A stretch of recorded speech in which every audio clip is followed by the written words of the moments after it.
अस्सलामुअलैकुम एवरीवन, कैसे आप सब। उम्मीद करते हैं आप सब ठीक होंगे, खैरियत से होंगे। मैं भी ठीक हूँ, बोले तो ठीक हूँ। इतने दिनों से मिस कर रहे थे मुझे, हाँ मुझे कर रहे थे मिस, लेकिन मैसेज नहीं किया था। अगर मिस कर रहे थे तो चलिए छोड़िए इस बात को, जाने दीजिए। गाइस स्टार्ट करते हैं आई लव यू। अब लव यू के पिछले पार्ट में जहाँ पर खुशी अपने दोस्तों से उनके बारे में पूछ रही थी, जो लोग मजदूर थे, जो लोग वो अपनी एक पहचान बना चुके थे। ज़रूरी नहीं कि आप एक मजदूर के बेटे हो तो मजदूर बनो, एक चोर के बेटे हो तो चोर बनो। तब वो लड़का कहता है, मैं जज हूँ, फैसले करता हूँ, लोगों की ज़िंदगी बचाता हूँ, मैं ईमानदारी से काम करता हूँ और मुझे फ़ख्र है कि मेरे डैड ने चोरी की थी, क्योंकि मेरे डैड ने खुद के लिए नहीं चोरी की थी, मेरे डैड ने मेरी मॉम के लिए चोरी की थी। और इस चीज़ से मुझे फ़ख्र है, क्योंकि अगर जब कोई मुझे कहता चोर के बेटे तो मैं कहती हाँ मेरे डैड ने किया था। उनको अपनी ख्वाहिश पूरी नहीं करनी थी, उन्हें नशा नहीं करना था, उन्हें कोई और काम नहीं करनी थी, उन्हें अब मेरी वाइफ की जान बचानी थी। जिस वक्त डॉक्टर ने उनसे इतनी बड़ी रकम, उस टाइम तो बड़ी रकम थी हुआ करती थी हमारे ज़माने में, उनके ज़माने में, हमारे ज़माने में अब तो महंगाई बहुत हो चुकी है गाइस। उनके ज़माने में तकरीबन 50,000 मांगा था, और 50,000 भी उनके टाइम पर 1 लाख के हिसाब से होता था। तो क्या करते, तो मजबूरन उन्होंने एक सेठ के घर जाकर चोरी की, उसी सेठ के घर जाकर चोरी की जिसने मेरे डैड के पैसे पकड़े के रखे थे। यानी कि उनके तनख्वाह नहीं देता था मेरे डैड को, हाँ घसीटता था, उसे काम एक्स्ट्रा कराता था, उससे मेहनत एक्स्ट्रा कराता था, लेकिन कभी उसे पैसे देता नहीं था। देता था कितना, बस 10, 20, 30, बस इतना, ऐसे ज़्यादा नहीं। 10, 20, 30 हज़ार नहीं गए, 13,000, कभी 10,000, कभी 14,000, इस तरह से उनकी तनख्वाह मिलती थी उन्हें। उनकी तनख्वाह थी 30,000। अच्छे खासे पढ़े लिखे थे मेरे डैड, और जॉब भी अच्छी थी। लेकिन क्या है ना, अगर हम किसी के यहाँ नौकरी करते तो कभी कभार हमें पूरे पैसे नहीं मिलते। वो लड़का अपनी लाइफ की जर्नी बता रहा था। तब उस बीच मेरी मोम की तबीयत ख़राब हुई और मेरी मोम को इमरजेंसी में ऑपरेशन करने के लिए डॉक्टर ने कहा था, और उसका खर्चा था तकरीबन 50,000। तो क्या करते, वो अपने हक के पैसे लेने गए थे उस घर से, उस सेठ के घर से अपने हक के पैसे ले गए थे। तकरीबन उनके पैसे बन रहे थे 60,000, और ज़्यादा से ज़्यादा सिर्फ 50,000 लेने गए थे, और 50,000 लेकर भी आए थे और डॉक्टर को भी दिया था। डॉक्टर ने ऑपरेशन तक किया था, ऑपरेशन सक्सेसफुल भी हो गया था मेरी मोम का। लेकिन बाद में पता चला कि मेरे डैड ने चोरी की। उनके हक के पैसे थे, लेकिन चोरी के तरीके से उन्होंने लेने पड़े। तो बेटा एक बात याद रखो, तुम्हारे डैड पर सिर्फ इल्ज़ाम लगा था, और तुम अपने डैड की अपनी लाइफ को बर्बाद करने की ख्वाहिश है। लोगों का क्या है, लड़कों का क्या है, दोस्तों का क्या है। दोस्त अच्छे होते तो तुम्हें सपोर्ट करेंगे, दोस्त बुरे होंगे तुम्हें सपोर्ट कोई नहीं करेगा। याद रखना इस बात को। और तुम्हारी इस बात से तुम्हारी फैमिली कितनी हट हुई तुम्हें पता है। तुम्हारे मोम डैड जो शायद इस वक्त इस महफिल में बैठे भी होंगे, कि उनके बेटे की ख्वाहिश क्या है, वो एक चोर बनना चाहता है। एक ऐसा चोर जिसकी कोई लाइफ ही नहीं है। इनकी लाइफ नहीं होती, अंडरवर्क का हो या चोर का हो, उनकी लाइफ सिर्फ मौत होती है, और ज़्यादा कुछ नहीं। चोर की लाइफ जेल, और डॉन की लाइफ मौत। जैसा करोगे वैसा भरोगे, ये होता रहता है। हम सबको देखो कैसे कैसे ओहदे पे खड़े हैं, कैसे कैसे काम कर रहे हैं, ईमानदारी से कर रहे हैं। ओके ओके गाइस, ज़्यादा सीरियस मत करो, बच्चा है, छोटा है, अभी टाइम है उसे समझने के लिए। इसका टाइम है समझने के लिए, इसकी एज है समझने के लिए। अगर अभी से ये बागी बना ना तो ये ज़िंदगी भर बागी बनेगा, याद रखना। ओके गाइस, सीरियसली तुम सब लोगों को थैंक यू सो मच। इन सब बच्चों के लिए थोड़ा सा टाइम, अरे तुम पूरा दिन भी कहो तो हम पूरे दिन भी तुमसे बात करने के लिए तैयार हैं। ये 1-2 घंटे क्या होते हैं। Okay okay bye bye. ये क्या करो, कॉल बंद कर देती तो कहता ये थे मेरे दोस्त। इनके अलावा भी बहुत से थे, बहुत से हैं जो मिडिल क्लास फैमिली से ब्लेम करते हैं, लेकिन उन्होंने अपनी लाइफ को अच्छा बनाया। और तुमने क्या किया, देखो तुम्हारी मॉम डैड की तरफ वो है यहाँ पे। वो लड़का सर झुका देता है, लगता है वो भी यहाँ पर है।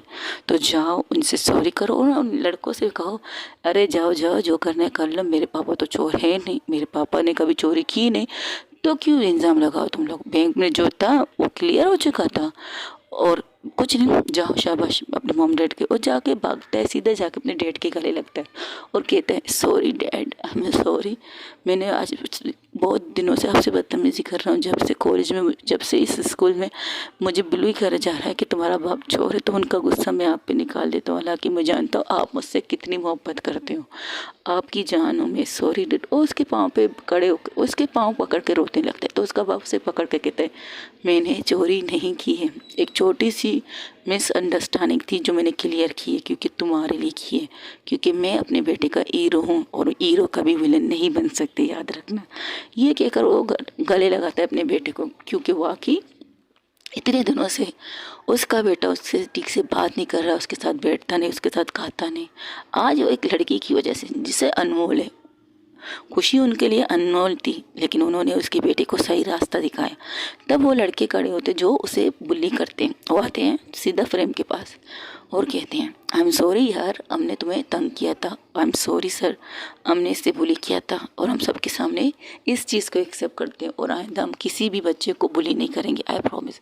ये कहकर वहाँ का माहौल थोड़ा सीरियस होता है, तो खुशी क्या कहते हैं मुझे ये सीरियस माहौल नहीं चाहिए, मैं ये भाषण सीरियस नहीं देना, लेकिन आप लोगों के लिए चीज़ कर सकती हूँ, मेरी ज़िंदगी, मेरी मोहब्बत, मेरी लाइफ, उसके लिए मैं एक गाना गाना चाहती हूँ। तब उनमें से एक लड़का कहता है ये ज़िंदगी कौन है मैम, मेरी बेस्ट फ्रेंड, मेरी बेस्ट लाइफ ही, क्योंकि उसे पता है अगर उसने कहा वाइफ ही तो प्रॉब्लम हो जाएगी, क्योंकि वो स्कूल है, अभी तक कुछ बच्चे इतने भी बड़े नहीं हुए कि उन्हें बताए जा सकते हैं। तब वहाँ से मैट्रिक के लड़के कहते हाँ मैम, हमें पता है कि आपकी ज़िंदगी आपकी क्या है, तो बस जिन्हें पता है उनको बता देता हूँ, मेरी लाइफ है, मेरी लाइफ की सबसे बड़ी इम्पोर्टेंट चीज़, इम्पोर्टेंट हस्ती, चीज़ नहीं कहूँगी, वो चीज़ नहीं है खाने की, इम्पोर्टेंट हस्ती है वो, उसके लिए मैं अपने सब कुछ कुर्बान कर सकती हूँ, उसके साथ चल सकती हूँ, उसके साथ बैठ सकती हूँ, उसके साथ रो सकती हूँ, उसके साथ हंस सकती हूँ, उसके साथ गा भी सकती हूँ। और ये गाना उसके लिए, वो मेरी ज़िंदगी में जब से आई है ना, तो सब कुछ अच्छा लगता है। हाँ, मेरी आवाज़ थोड़ी बेसुरी है गाइस, अब मैं कह रही हूँ, खुशी नहीं कह रही, मैं कह रही हूँ, खुशी कहती है मेरी आवाज़ बेसुरी है, थोड़ी सी प्रॉब्लम होगी आप लोगों को, लेकिन बर्दाश्त कीजिएगा, क्योंकि मेरी बीवी कहती है, मेरी बीवी, मेरा मतलब मेरी दोस्त जो कहती है मेरी आवाज़ बेसुरी है, जो तुम लोगों के सामने करी मेरी खुशी, मेरी रोज़ भी दोस्त, तो वो कहती है तुम्हारी आवाज़ बेसुरी, कभी गाना मत गाना। तो मैं कहता हूँ चलो कोई बात नहीं, गाना गा लेते, कोई प्रॉब्लम थोड़ी है गाना गाने से। इस तरह ये गाना मैं गाता, ये गाना खुशी स्टार्ट कर देती है। खुशी कहती है अगर वो भी मुझे देख रही है, मुझे सुन रही है, ये खास करके मेरे दिल की फीलिंग है, मेरे दिल की धड़कने का एक हिस्सा है, जिसे मैं लफ्ज़ों में बयान कर रही हूँ। ये गाना नहीं है, ये गाना मेरी फीलिंग बयान करती है। ये गाना जब से वो मेरी ज़िंदगी में आई, मेरे करीब से करीब तरह होती गई, तो मैं ये महसूस करती हूँ। पहले जब वो नहीं थी तब भी मैं इतनी खुश थी, क्योंकि उसके एहसास, उसका साथ मेरे साथ था, लेकिन अब जब से वो मेरे करीब है और ज़्यादा करीब है, तो ये गाना मैं उनको लिए गाती हूँ। और मॉम डैड सॉरी, आपके लिए गाना नहीं गा रहा, हालांकि आप मेरी बेटी है, लेकिन मुझे ये गाना अपनी लाइफ के लिए गाना है। आप लोग, आई होप आप लोग एडजस्ट करेंगे और आपको ये गाना पसंद आएगा। ये गाना स्टार्ट करने वाली थी, तब रोज़ उसके पास आके कहती कमीनी, दोस्ती के ऊपर गाना गाती तो बच्चे खुश हो जाते, तुम्हें तो अपनी बीवी की पड़ी है, हर जगह बीवी बीवी करती रहती, तुझे शर्म नहीं आती? बिल्कुल नहीं, मुझे ये गाने में भी प्रॉब्लम नहीं है कि मैं ये कहूँ आई एम जोरू का गुलाम बन के रहूँगा, उनके लिए तो सब कुछ करने के लिए तैयार हूँ, घर पहुँचा, झाड़ू।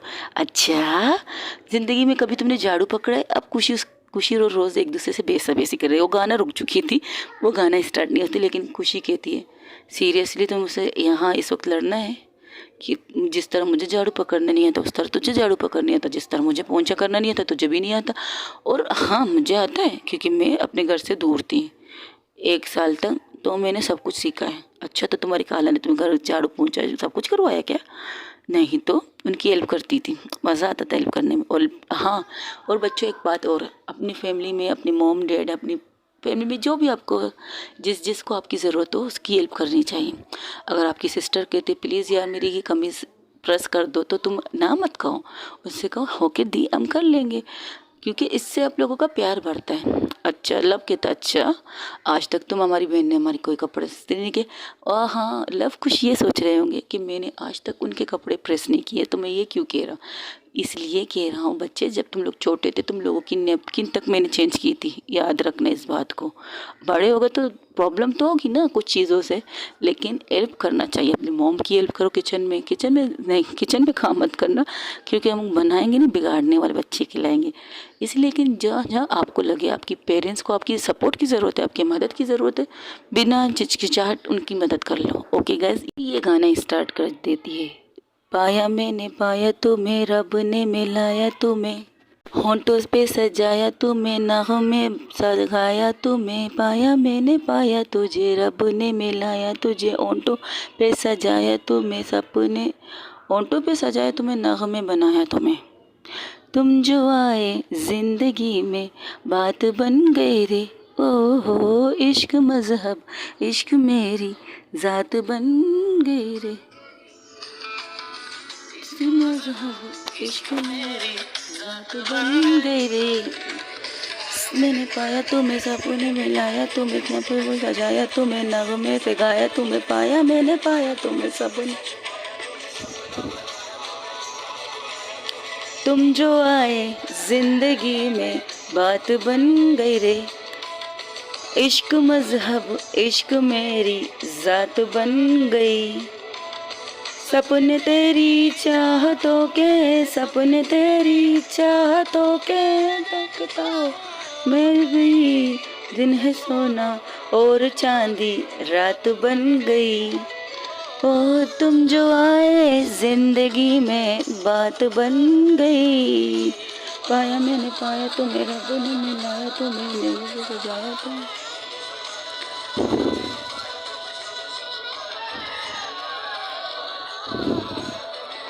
ये गाना गाते गाते ज़िंदगी अपनी जेब से खुशी अपनी जेब से ज़िंदगी की तस्वीर निकालती है, और उस तस्वीर को देखकर ही वो गाना गा रही थी। उसकी जान, उसकी ज़िंदगी उसके साथ थी। और वही टीवी पर जो लोग ये वीडियो देख रहे थे, लाइव वीडियो टेलीकास्ट देख रहे थे, वो थी उसकी पूरी फैमिली, और सबकी नज़र ज़िंदगी पर थी कि क्या बात है, खुशी सबके सामने उसके लिए गाना गा रही है, वो भी बच्चों के सामने।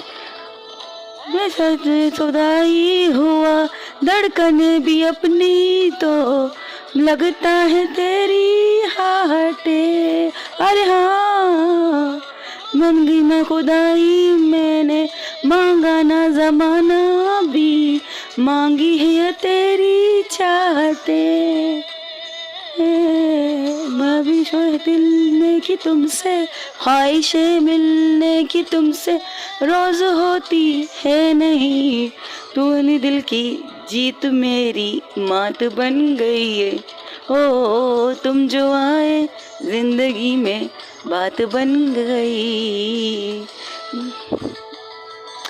ये सॉन्ग उसकी ज़िंदगी का सबसे खूबसूरत सॉन्ग था, क्योंकि वो गाना नहीं, वो अपनी फीलिंग बता रही थी, अपनी मोहब्बत को, जो यहाँ नहीं थी लेकिन उसके रग रग में समाई थी, उसके पल पल में समाई थी, उसके साथ जी रही थी, उसके साथ धड़क रही थी। ज़िंदगी वो ज़िंदगी है जिसके लिए उसने बहुत से ज़्यादा इंतज़ार किया था, बहुत ज़्यादा अरमान थे उसके दिल में, लेकिन बिना सी है मेरी जिंदगानी है, तेरे बिन मिलती हो गई हो। मनता सता खुशियों के गले लग जाता हूँ, दुनिया भी लगती है नहीं। रौनके तेज में के रौनके दिल के दर पे लगती सरमई, और इस किस्मत भी तुम्हारे साथ बन गई। तुम जो आए जिंदगी में बात बन गई। सपने तेरी चाहतों के, सपने तेरी चाहतों के देखता हूँ मैं, वही दिन है सोना और चांदी रात बन गई। तुम जो आए जिंदगी में बात बन गई। पाया मैंने पाया तुम्हें, रब ने मिलाया तुम्हें, सपने बना के तुम्हें नगमा गाया तुम्हें। ये ज़िंदगी का सबसे खूबसूरत सॉन्ग है। ये सॉन्ग तो मुझे बहुत पसंद है, लेकिन मैं गा बेहोशी रो रही हूँ। गाइस इंजॉय कीजिएगा, लेकिन मुझे पता है कि बहुत ज़्यादा बेसुरी गानी हूँ। अगर मैं कोई गाना इसके साथ एडिक्ट कर दूँ तो मुझ में कॉपीराइट का ब्लेम लग जाएगा, तो इसलिए इस सॉन्ग के साथ मैं खुद भी बकवास आवाज़ आपको लोगों को सुना रही हूँ। हालांकि ये जो गाना इंसान गा रहे हैं वो मेरा फेवरेट सिंगरों में से एक है, उनके गाने को मैं इस तरह ख़राब कर रही हूँ, लेकिन क्या करें, स्टोरी के लिए तो मुझे ये गाना पड़ेगा। अगर मैंने ये गाना स्टार्ट नहीं किया, अगर मैं आप लोगों को मिल भी गया, तो मुझे नहीं लगता कि इस पर कॉपीराइट बननी चाहिए, लेकिन फिर भी बन गई तो मैं कुछ कह नहीं सकती, तो मुझे इस गाने को हटाना पड़ेगा और फिर से अपनी स्टोरी को नए सिरे से रिकॉर्डिंग करनी पड़ेगी। लेकिन मेरी बेसुरी आवाज़ को सुनिएगा ज़रूर। फिर ये गाना ख़त्म होता है, जैसे ये गाना ख़त्म होता है सब के सब वहाँ जितने भी बच्चे थे सब खड़े होके बहुत ज़ोर से क्लैपिंग करना स्टार्ट कर देते। जिस तरह वो बच्चे क्लैपिंग कर रहे थे, खुशी वो उसके चेहरे पर एक लंबी सी स्माइल आ जाती। कहती क्या बात है, आप लोगों को मेरी बेसुरी आवाज़ पसंद आई? क्या बात है। तब एक लड़की कहती नहीं दीदी आपकी आवाज़ तो बहुत अच्छी है, हमें तो बहुत पसंद है। हाँ हाँ हाँ, तारीफ़ मत करो, तारीफ़ मत करो, नहीं तो ये चने की झाड़ पर चढ़ जाएगी, चने की झाड़ पे चढ़ जाएगी। क्यों, मैं क्यों चढ़ूंगी? बोला मुझे चढ़ना नहीं आता बागों पे। अच्छा, वो बचपन के दिन याद नहीं, जब हम छोटे थे, हम लोगों को हमारी फैमिली फार्म हाउस से कहीं लेके जाती थी, वहाँ पर बाग होते थे और हम चढ़ते थे। पता है ज़्यादा पुरानी बात है, मत करो बच्चे, वरना ये लोग भी हमारी तरह हरकतें करने लगे। हाँ ये बात तो है। तब उनमें से एक लड़की आके कहती दीदी क्या आपने अपनी लाइफ में कभी तकलीफ, मेरा मतलब जो तुम सुन कहना चाहती हो मैं समझ गई। मेरी लाइफ की सबसे एक खुशी की चीज़ मेरी मॉम डैड मेरी फैमिली है। हाँ तकलीफ़ मुझे हर चीज़ में होती थी। जब मेरी मॉम ने मुझे फ़र्स्ट टाइम अपने आप से दूर किया, फ़र्स्ट टाइम मैं अपनी फैमिली से दूर रहा पढ़ाई के लिए, और पढ़ाई के लिए अगर हमें विदेश भी जाना पड़े, वो हमारी फ्यूचर देखना चाहते हैं, तो मुझे तकलीफ़ हुई थी। ये तकलीफ़ मेरी लाइफ की सबसे बड़ी तकलीफ़ थी कि मेरी फैमिली से मैं दूर हुई थी। बट मैं अपनी फैमिली से दूर होना पसंद नहीं करती। मैं जहाँ भी रहूँ, जैसे भी रहूँ, लेकिन मैं अपनी फैमिली के साथ ही रहना चाहती हूँ। कभी कभार मैं चिढ़ती थी, उस बच्ची को एक साइड में बिठाकर उससे बात करने लगती। कभी कभार मैं चिढ़ती थी क्योंकि मेरे डेट के अक्सर अक्सर अक्सर ट्रांसफ़र होते थे, कभी इस शहर कभी उस शहर कभी उस मुल्क। इस तरह करते करते मेरे तकरीबन मेरे डैड के 20 ट्रांसफ़र हुए थे, और इन 20 ट्रांसफ़र में मैंने आज तक किसी को सच्चा दोस्त नहीं बनाया। लेकिन ये जो है ना खुशी रोज़ तुम लोगों की रोज़ दीदी जो तुम लोगों के पास रेगुलर आती है, आप लोगों से आपके मसले सोल्व करती है, ये 5 क्लास से ही मेरे साथ थी, अब भी मेरे साथ थी। और पता है जब हमारे ट्रांसफ़र होते थे तो मेरी डैड मेरी फैमिली के साथ ये भी आती थी, गिफ्ट थी हमारे लिए, समझ लो गिफ्ट थी, और एक शायद ऊपर वाले की गिफ्ट थी जो मुझ जैसी खास इंसान को मिली है, और ये मुझसे ज़्यादा ख़ास है। दोस्ती का मतलब मैंने इससे सीखा है, दोस्ती निभाने का मतलब मैंने इससे सीखा, और प्यार वो बच्ची कहती वो मैंने अपने मॉम डैड से सीखा है। मेरे मॉम डैड अपने एक दूसरे से बहुत प्यार करते हैं, उन्हें देखकर मैं कहती हूँ मेरी लाइफ भी ऐसी होनी चाहिए, परफेक्ट लवर केयरिंग वाली। आप अपनी मोहब्बत को प्यार भी करो, उनकी केयर भी करो, उनको देखभाल भी करो। जब आपको लव की ज़रूरत है तो आपके लव पार्टनर आपको लव दे सके, जब आपको केयरिंग नेचर की ज़रूरत है तो आपका लाइफ पार्टनर आपको केयरिंग नेचर दे सके। ये है लाइफ की, अगर एक कपल को एक साथ रहना है सारी ज़िंदगी, तो एडजस्टमेंट भी होना चाहिए, नंबर 1 ट्रस्ट भी होना चाहिए, नंबर 2 एक दूसरे को समझना भी चाहिए। अगर आपका पार्टनर गुस्सा है तो आप खामोश रहें, अगर वो गुस्सा है तो आप खामोश रहें, अगर आप गुस्सा है तो वो खामोश रहे। ज़िंदगी की सीढ़ी इस तरह चढ़ते हैं, चलना चाहिए और चढ़ना भी चाहिए, और लाइफ लंबी लंबी चलती है आपकी पार्टनर के साथ। आप बस इतना कीजिए, अपने पार्टनर को हमेशा खुश कीजिए, खुशी उनकी बातें सुनिए, हालांकि उनकी बातों पे सर पाँव ना हो तब भी सुनी लीजिएगा प्यार से। तब वो बच्ची हंसने लगती ये क्या कह रही है दीदी, सर पाँव ना हो तब भी हमें इसकी बातें सुननी चाहिए। बिल्कुल, क्योंकि उसे लगता है कि कोई उसे सुनता नहीं। हाँ, जब ससुराल में आते हैं सास ससुर अपने ही जिम्मेदारी उसे देते हैं, अपने घर की जिम्मेदारी है सब कुछ देते हैं, तो उसे सुनता कोई नहीं, कम से कम सुनता है। लेकिन आप उसकी लाइफ पार्टनर है, अगर आप भी सुनना बंद करोगे तो किसे सुनाएगी। इसलिए सुनते रहिएगा, कानों को आराम से बैठ के उसकी बातें सुनिएगा, और कभी जहाँ वो गलत हो उसे बता दीजिएगा कि आपने ये गलती की है। बस इससे ज़्यादा कुछ नहीं, अपनी लाइफ को अच्छी तरह गुजारना चाहिए। ओके बच्चा, अब जाओ बैठो अपनी जगह पर। ओके गाइस, आज के लिए मैंने आप लोगों को कुछ ज़्यादा ही बोर कर लिया है, शायद मैं बोर नहीं करना चाहती, लेकिन हाँ कुछ बच्चों से पूछना ज़रूरी था तो मैंने पूछा। और हाँ बस इतना कहूँगी, अपनी लाइफ को एंजॉय कीजिएगा, जैसे कि मेरी दोस्त ने कहा है बचपन दोबारा नहीं आता, तो इस बचपन को एंजॉय कीजिएगा। और हाँ, अपने बचपन में किसी को तकलीफ मत दीजिएगा। एक है guys, thank you so much. आज की मेरी स्पीच बहुत लंबी हो चुकी है शायद, तो रोज़ कहती हूँ वाकई बहुत लंबी हो चुकी है, छोड़ दे इस स्पीच को, आजा नीचे। तो वो हंसते हुए नीचे आ जाती है और प्रिंसिपल के साथ जाके बैठ जाती। फिर वहाँ दूसरे प्रोग्राम होते हैं, फिर वो कहते हैं ओके बच्चों खाने का टाइम हो गया। वहाँ पर लंच की भी तैयारी की गई थी, तो सब लोग खड़े हो जाते हैं लंच के लिए। तो खुशी और रोज़ कहती हमें इजाज़त देती, तब बच्चे कहते बिल्कुल नहीं बिल्कुल नहीं, हम सारे बच्चों ने कुछ ना कुछ अपने घर से बना के लाए, हमने खुद से बनाए अपनी मम्मा से कहकर।